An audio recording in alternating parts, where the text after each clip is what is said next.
Il m'a semblé que depuis ce matin,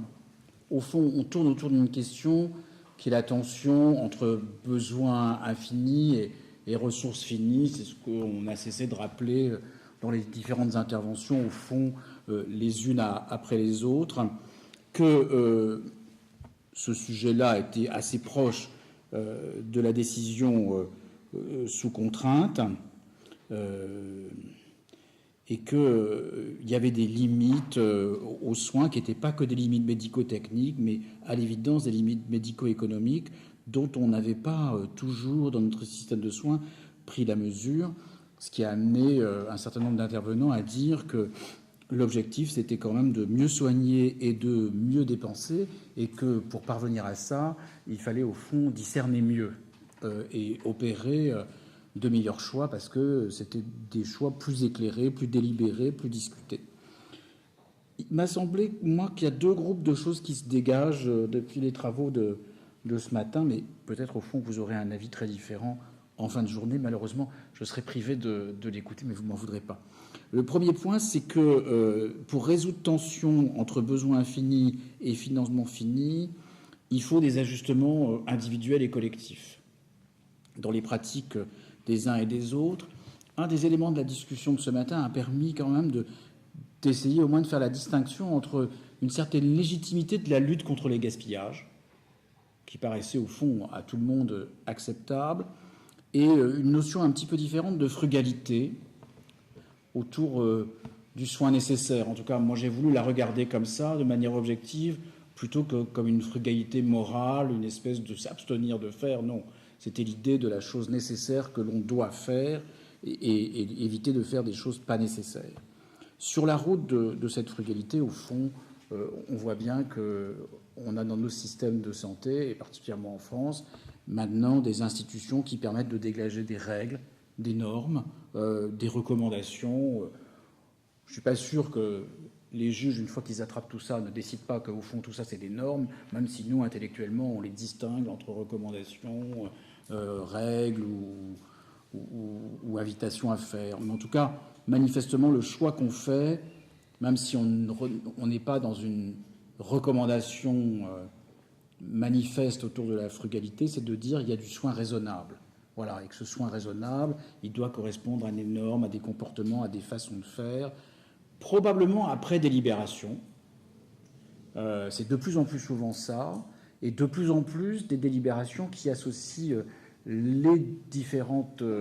parties prenantes du système de santé, même si probablement pour des raisons de conflit d'intérêts, on peut considérer que l'industrie pharmaceutique est un peu tenue à l'écart de cette délibération, et que pour des raisons circonstancielles en France, à la différence du NICE, les représentants des citoyens et usagers sont moins associés aussi à la délibération. Mais quand même, on essaie d'avoir de plus en plus possible une décision, une règle, une norme, une recommandation qui soit annoncée à de la délibération. À tout le moins,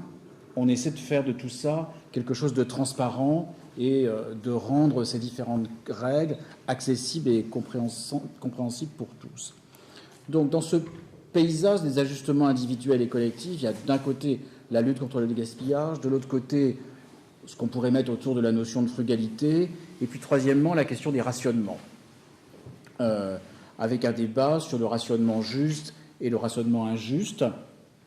dont je ne sais pas très bien, au terme de la discussion que nous venons d'avoir, où se situe d'ailleurs la ligne de partage entre est-ce que c'est plus juste le tirage au sort, la liste d'attente, la discrimination positive ou la discrimination négative. On peut avoir des interrogations dans tout ça, mais ce sont des manières de rationaliser le rationnement, d'essayer de lui trouver un soubassement facilement appréhendable par les uns ou par les autres, parce que sinon la seule solution, c'est évidemment la connaissance que peut avoir un tel ou une telle de la manière de contourner ce rationnement. Donc il me semble que dans les ajustements individuels et collectifs qui sont ressortis depuis ces matins dans les débats, pour alimenter la réponse possible à cette tension entre besoins infinis et financement fini, c'est à peu près ces trois outils-là qui ont été repérés. En revanche, il me semble que sur la condition d'élaboration de ces stratégies d'ajustement, il y a quelque chose qui est beaucoup plus clair, me semble-t-il, c'est la nécessité que ces stratégies d'ajustement reposent sur de la délibération collective. On l'a entendu à plusieurs reprises. On a eu même des exemples donnés dans le domaine de la vieillesse du renoncement à la délibération, du renoncement au choix. Et que manifestement, ce dont on se plaint plutôt dans une séquence comme celle qui a commencé ce matin et qui vient de se terminer, c'est plutôt de l'absence de choix et de l'incapacité à faire des choix que de la capacité à élaborer des recommandations, à fabriquer des délibérations pour orienter les choix. Moi, ça m'a semblé être un point de faiblesse. Alors peut-être que c'est dû à ma qualité particulière de représentant des usagers du système de santé, où on est plutôt tenu à l'écart, qui fait que je minore la capacité de délibérer en vue de la prise de décision normative dans notre pays. Je ne sais pas trop, d'autant plus que je me méfie parfois de formes de délibération qui donnent le sentiment d'être transparentes et collectives, alors qu'au fond, les jeux sont préalablement faits.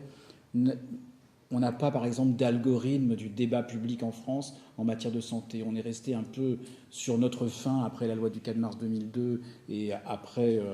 la loi HPST qui a conféré à la Conférence nationale de santé et aux conférences régionales de santé la capacité d'organiser le débat public sur des questions de santé. Mais cette capacité de faire le débat public sur une question de santé n'a jamais été algorithmée comme ça a pu l'être, par exemple, dans le domaine de l'environnement et des grands travaux avec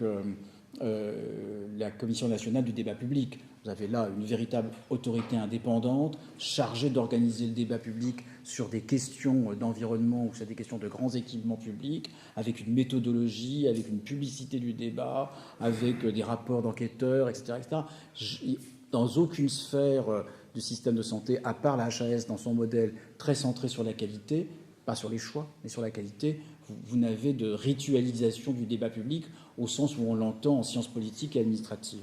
Donc il me semble qu'on a une faiblesse du côté de cette délibération et que la vraie difficulté, en tout cas que moi je ressens après les exposés qu'il y a eu depuis ce matin, c'est la capacité d'une part à faire émerger ces recommandations dans un processus délibératif transparent, mais c'est surtout de passer de l'implicite à l'explicite. Et qu'au fond, toutes ces règles-là, toutes les recommandations, toutes les normes, elles sont peu connues, extrêmement peu diffusées, ce qui ne peut que renforcer, me semble-t-il, le sentiment des uns et des autres de tirer sur la ficelle de la ressource infinie sans jamais s'apercevoir qu'il y a une contrainte, qu'il y a des limites dans un système économique comme le nôtre, et encore plus quand il est confronté à une impasse économique majeure, avec une crise économique qui sévit depuis de nombreuses années et qui nous interdit un taux de croissance supérieur à un demi-point ou un point, ce qui n'est absolument pas ce que nous avions vécu dans les décennies précédentes, où on avait l'habitude de penser que, évidemment, la croissance allait nourrir la réponse à nos demandes et à nos attentes infinies. Donc voilà, je trouve que ces points-là me paraissent à moins importants sur la façon dont nous préparons les conditions d'ajustement, sur la base de délibération, mais pas suffisamment,